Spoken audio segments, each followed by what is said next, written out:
¿Qué tal? ¿Cómo están amigos y amigas de esta comunidad? Vamos a profundizar, a platicar más de lo que fue precisamente este periodo tan polémico de el señor Lorenzo Córdoba Vianello al frente del Instituto Nacional Electoral, que ya concluyó, y la forma en cómo fueron seleccionados los consejeros electorales. Por primera vez una mujer estará al frente del INE, la forma de la insaculación o tómbola, como se le dice coloquialmente, las reacciones que ha habido al respecto. Para ello se encuentra con nosotros y a quien saludo muchísimo, de verdad, y le agradezco estos minutos al maestro Héctor Alejandro Quintanar. Héctor, ¿cómo estás? ¿Qué tal, Jesús? Muy buenas tardes. Un saludo para ti, para quien nos escucha. Muchas gracias, querido. Oye, pues yo de entrada te pediría un análisis sobre Lorenzo Córdoba, sobre la etapa de Lorenzo Córdoba al frente del Instituto Nacional Electoral. Mucha gente se centra en lo que fue la relación con Morena, pero también qué pasó antes con Córdoba para poder contrastar precisamente la actitud de Córdoba, por un lado, cuando no estaba Morena, y después cuando aparece Morena en el escenario nacional.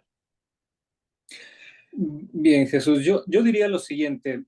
Imaginemos por un momento que Lorenzo Córdoba en algún momento de su tránsito como consejero presidente del INE hubiera dicho algo así como es necesario combatir al neoliberalismo o hubiera organizado foros con Ciro Murayama donde presentara libros en contra del neoliberalismo y asumiera un discurso en donde se manifestara como un militante en contra del neoliberalismo. Yo creo que con mucha razón, si esto hubiera pasado, los partidos de oposición hubieran hecho una severa crítica y hubieran cuestionado la imparcialidad del consejero presidente del Instituto Nacional Electoral, porque aunque él estuviese haciendo una crítica desde la academia o desde la filosofía política, pues al secundar un discurso que se identifica con una fuerza política, pues por supuesto que da la impresión de que está él tomando un partido. Y me parece que eso fue lo que hizo Córdoba, pero en lugar del neoliberalismo, él habló en contra del populismo.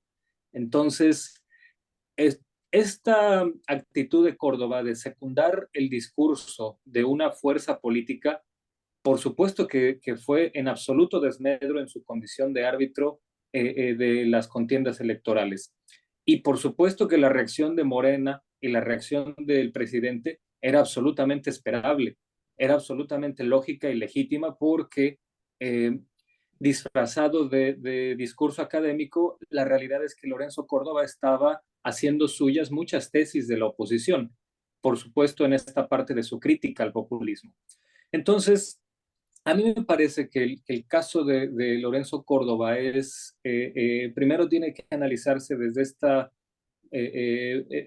perspectiva en donde él tomó un protagonismo pues inédito en el escenario mediático, entre las fuerzas políticas y demás, porque no habíamos tenido un presidente del INE que asumiera ese rol de manera tan directa, ¿no? Que tuviera esta presencia en medios, porque si lo hubiera hecho para mantener un discurso, no sé, lo más aséptico posible, un discurso de absoluto apego a la institucionalidad del INE, no hubiera habido ningún problema. El asunto está en que él rompió esa discreción y él asumió este rol protagónico secundando el discurso de una parte de la oposición.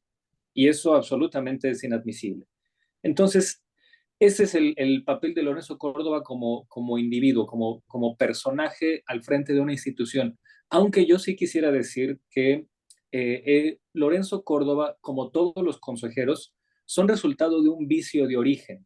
Eh, este vicio de origen es la manera en que se pensó el diseño institucional de la autoridad electoral para dotarse de consejeros, donde siempre se había privilegiado a las cuotas partidistas que respondiesen a la determinada correlación de fuerzas en cada momento que se renovara ese consejo de la autoridad electoral.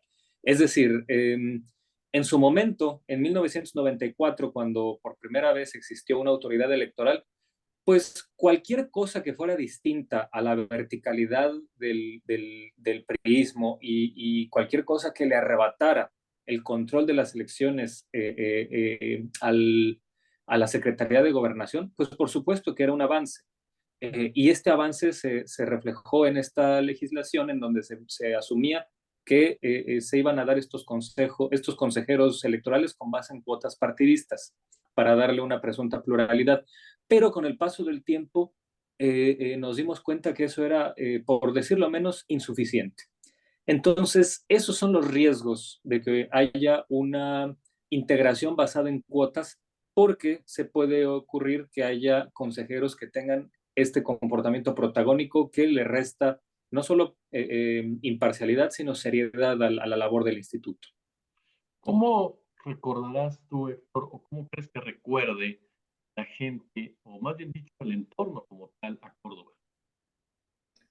Yo creo que más que como un árbitro electoral, lo van a recordar como un vocero inmiscuido en la autoridad electoral. Él, si pudiese, si hiciéramos un comparativo de las declaraciones de Córdoba en contra del populismo, por ejemplo, pues yo creo que su discurso lo hubiera firmado Marco Cortés, cualquier dirigente del PRD. Entonces, me parece que más que como un árbitro prudente o un árbitro que aplicó la ley de manera equilibrada, se le va a recordar como un hombre que pues jugaba un papel como de infiltrado partidista en la autoridad electoral. Y bueno, eso no solamente se quedó en el discurso, sino también en muchos actos. Estamos mirando con mucha preocupación cómo en sus últimos días de consejero quedó pendiente el caso Odebrecht. México había sido hasta 2018 el único país en América Latina donde Odebrecht, el caso Odebrecht de corrupción escandalosa, tenía personajes imputados y sancionados en toda América Latina, excepto en México, hasta que por fin Emilio Lozoya quedó preso. Pero este caso, Odebrecht, el INE decidió en estos días que no hay sanción. Recuerda mucho este caso a cuando Felipe Calderón, por ejemplo, en noviembre de 2012, ya en sus últimas horas como presidente, decidió que no había acción legal contra Humberto Moreira por imputaciones que tenía en ese momento como dirigente del PRI. Entonces me parece que así va a ser recordado Lorenzo Córdoba, desafortunadamente, porque me parece que su trayectoria, como la de cualquiera, tiene contraluces y en algún momento fue un académico con seriedad, con cierta respetabilidad, pero parece que le ganó el protagonismo ya que llegó a la cima de la autoridad electoral. ¿Qué opinión te merece, Héctor, la forma en que son seleccionados ahora los candidatos? Ya mencionabas anteriormente, uno de los problemas, un vicio de origen, es la forma como están siendo seleccionados, porque a final de cuentas, basta recordar a Luis Carlos Ugalde, que le respondía más el Bester Gordillo, ¿no? A los intereses del Bester Gordillo, Leonardo Valdés Zurita, por supuesto, incluso el propio Santiago Cris Miranda en su época como consejero, sin olvidar al finado Alonso Lujambio. Esta manera que fue por insaculación, ¿consideras que por eso está tan enojado el PAN? Y perdón que en la pregunta mando una especulación, porque se acabó o se busca acabar con esta repartición de cuotas que tiene un antecedente directo con la INAI, en donde el presidente dice, no vayan por ahí, no es correcto estar llevando a cabo ese tipo de acciones, o porque esta actitud del PAN que ya anuncia que va a interponer una acción judicial para que ahora sí el INE sí se toque. Bien, me parece que el PAN es el partido con menor autoridad moral para hacer cualquier crítica al proceso de selección del INE. En primera, porque no es ninguna ocurrencia. Lo que está pasando ahora es producto de una institucionalidad que nos guste o no está ahí. El plan B trató de cambiarla y decidieron que no. Entonces, pues se tiene que jugar con las reglas que están. Y esas reglas tienen que ver con esta decisión añeja de 1994 que yo le llamo vicio de origen. En su momento pudo haber sido útil porque significó un ligerito avance, porque efectivamente que ya la Secretaría de Gobernación no se encargue de la autoridad electoral y que pasemos a este esquema de cuotas partidistas pareciera un avance. En ese momento nos pudo parecer un avance. Hoy ya no lo es más.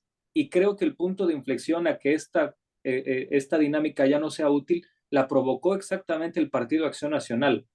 Los consejeros del IFE de 1994 a 2003, pues más o menos, a pesar de provenir de diversas militancias políticas, está el caso de José Goldenberg, que fue fundador del PRD, don Miguel Ángel Granados Chapa, que toda la vida fue un militante de izquierdas, don José Agustín Ortiz Pinchetti, que toda la vida ha sido un militante de izquierdas, incluso gente como Krill o Juan Molinar, que venían desde el conservadurismo, las derechas, e incluso coqueteaban ahí con cierto criptopanismo, pero como consejeros tuvieron un papel estos dos medio decoroso, y Granados Chapa, Ortiz Pinchetti, Jaime Cárdenas, Goldenberg hicieron un trabajo muy, muy loable, muy, muy, muy satisfactorio como consejeros. Pero en 2003, deliberadamente, el Partido Acción Nacional decidió, en acuerdo con el PRI, excluir al PRD en la selección de consejeros electorales. Es decir, esta inercia que estaba trabajando más o menos con cierta equidad fue rota absolutamente y de manera deliberada. Recientemente, en una entrevista con Sabina Berman y Pablo Gómez, Germán Martínez Cázares había declarado eso, que de manera pensada decidieron dejar fuera al PRD en la conformación del Consejo del IFE en 2003. Es decir, este inicio del declive de esta manera de elegir consejeros tiene en su total responsabilidad al Partido Acción Nacional, que en esa legislatura, en la 59 legislatura no mentira, de 58 legislatura de 2000 a 2003, fue donde hicieron esta trampa, porque tenían toda la intención de dejar fuera al PRD en la selección de consejeros electorales. Entonces, cualquier queja que venga hoy del panismo, que es el partido que desde ese momento a hoy se ha beneficiado de manera total de la ineptitud de los consejos electorales, porque fueron beneficiarios del fraude de 2006, por ejemplo, no tiene ninguna autoridad moral para quejarse ni de los resultados, ni mucho menos de la dinámica, porque ahora con la insaculación, que es otro pasito al frente, porque de algún modo destraba negociaciones inconclusas en la Cámara de Diputados y Senadores, pues me parece que el PAN lo que quiere es volver a esa época de 2003, donde ellos podían imponer consejeros a modo, excluyendo a otras fuerzas políticas que debían, incluso con las reglas del juego de entonces, haber participado. Fíjate que lo comentábamos, te estaba leyendo incluso en tu Twitter y platicaba con gente, por supuesto, sobre este punto de los consejeros. ¿Qué tanto afecta o no afecta tener ese vínculo con políticos, con familia? Por ejemplo, uno de los nombres que generó mucha polémica en estos días y a final de cuentas no quedó en este tema de la insaculación fue el de Berta Alcalde Luján. O sea, a final de cuentas, sí, hermana de la secretaria del Trabajo, hija de una de las fundadoras de Morena, cercana a Andrés Manuel López Obrador, pero que no queda al final. Y escuchábamos voces que nos decían, bueno, es que tampoco puedes limitar a la gente porque tenga familiares en la política, ¿no? Que a final de cuentas tienes que centrarte en lo que hacen ya estando ahí en el instituto. ¿Cuál sería la mejor manera o si los ciudadanos tendríamos que participar más precisamente en la elección final de los consejeros? Desde luego que esa es una extraordinaria pregunta, porque es la nuez del asunto. ¿Cómo mejorar esta situación? En primera instancia, hay que dejar muy en claro que absolutamente ningún ser humano puede lograr la neutralidad absoluta. Eso es una falacia digna del siglo XIX. Todas las personas, sobre todo aquellas que participan profesionalmente en la política, tienen sus inclinaciones, tienen sus ideas, tienen su postura, y es muy válido. Eso no tiene que significar una restricción a priori contra nadie, porque, insisto, en los hechos, los consejeros del IFE, todos, absolutamente todos, de 1994 a hoy, todos han tenido sus cercanías políticas, sus relaciones personales en la política, sus militancias políticas, y Entre ellos ha habido excelentes consejeros, insisto, recupero los nombres de Ortiz Pinchetti, de Jaime Cárdenas, de el propio Boldenberg, y también ha habido personajes sin militancia formal que han resultado un verdadero desastre. El INE, perdón, el IFE de 2003 a 2006 estaba plagado de gente sin militancia y que resultaron unos verdaderos ineptos y que después se convirtieron en politicastros corruptos, como por ejemplo el caso de Virgilio Andrade, que fue el que exoneró a Peña, o el compadre de Calderón, Rodrigo Morales. Ninguno de ellos tenía militancia en ningún partido y sin embargo resultaron un verdadero fiasco. Entonces eso no genera ni a favor ni en contra ninguna garantía de nada. Y me parece que esto es una crítica inválida porque todas las personas tienen su propia individualidad. Eh, Berta Alcalde Luján, independientemente de su familia, tiene una trayectoria propia, tiene ya un trabajo político hecho y pues entonces ella está negada para cualquier cargo público solo porque tiene familia que a su vez han tenido una trayectoria individual en determinada postura política, pues me parece que no es una crítica muy legítima, porque si hurgamos, todas las personas en México en algún momento tienen algún tipo de simpatía política o militancia. Entonces, tiene que ser a partir del trabajo institucional y el apego a las reglas del juego como se debe evaluar el desempeño de las personas y para poder hacer que lleguen ahí los mejores, pues me parece que puede haber un buen equilibrio. Una buena manera de elegir a los consejeros electorales tendría que entreverar dos cosas. La primera, un filtro técnico, por supuesto, para que aspiren a estar ahí gente capacitada, gente que tenga experiencia en labores electorales, que tenga conocimiento del derecho electoral, que tengan una trayectoria en ese sentido, pero también dejar fuera las cuotas partidistas y darle más participación a las personas, porque de ese modo los consejeros llegarían ahí no a responder por las cúpulas partidistas que ahí los pusieron, sino que llegarían a responder por los electores que ahí los dejaron. Y entonces, al no haber un partido intermediario, pues me parece que podría ser una mejor manera de elegir a los consejeros. Pero bueno, eso estaba contemplado en parte en la reforma electoral que propuso López Obrador y que nadie quiso apoyar de la oposición. Entonces estamos en este trabuco y se tendrá que seguir jugando con las reglas que tenemos. Finalmente, querido Héctor, agradeciéndote estos minutos, estos siempre brillantes análisis de tu parte, la recomposición de fuerzas en el INE, ¿cómo crees que impacte de aquí al final del gobierno de Andrés Manuel López Obrador, en donde en medio están dos elecciones como la de Coahuila, Estado de México, pero el próximo año pues, se define no solamente la presidencia, sino el poder legislativo? Bueno, yo pienso que eh, más allá del protagonismo del Consejo saliente, de Murayama y de Córdoba, yo creo que ahora el INE tiene la oportunidad de volver a una discreción efectiva, una discreción donde haga su trabajo sin estar asumiendo estos roles que le quitan mucho lustre y que van en desmedro de su imparcialidad. Entonces, no es cosa fácil llegar al consejo a ser consejero del INE.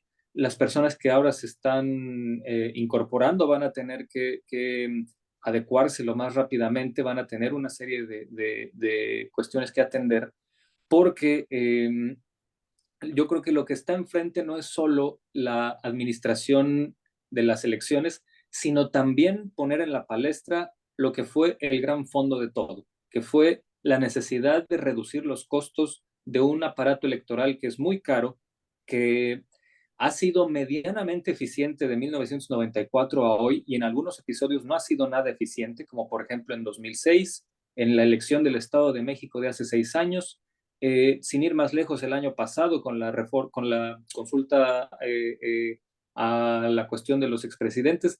Es decir, esta idea de que tenemos un INE extraordinario, impoluto, súper capaz de todo, es absolutamente falsa.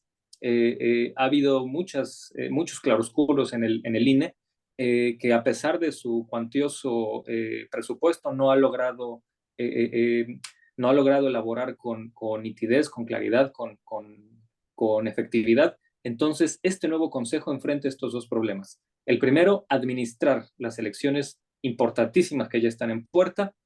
Y en segundo, tratar de sanear esta situación para que tengamos una autoridad electoral más competente, más capaz de resolver problemas que en el pasado no ha sabido resolver y que lo haga con un presupuesto más austero, porque me parece que ese fue siempre el fondo del asunto. Una fuerza política, la que encabeza López Obrador, que busca esta reducción de gastos suntuosos, y un grupo político que decidió que eso no le interesaba. Entonces, mediar esta situación va a ser el gran reto de este nuevo consejo. Héctor Alejandro Quintanar, usted lo acaba de escuchar, un personaje brillante en el análisis político. Maestro, de verdad, siempre un placer platicar contigo.